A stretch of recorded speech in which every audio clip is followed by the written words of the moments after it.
of all, make a composition, then go to the rectangle tool and turn off the fill and turn on the stroke.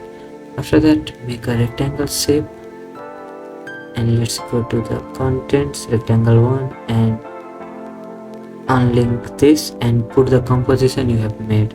So I made it 90-20, 90-20 on both, then put it right on the middle. You can use the help of a line, and after that turn on the stroke and make it a little bigger, however you like. After the stroke, make this layer 3D and copy the layer. After copying it, click P and play with the Z axis so it can like intersect with each other, something like this.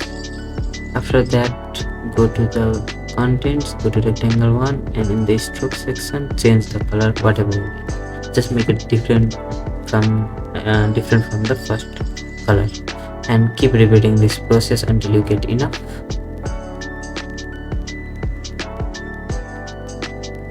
After all that, select all of it, go to layer and pre-compose.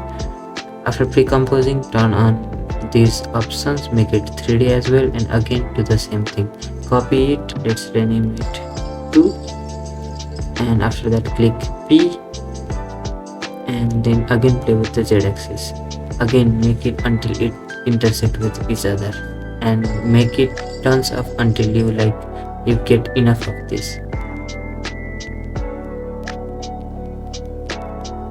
After you get enough of this, select all of the layer except the first and parent it with the first layer.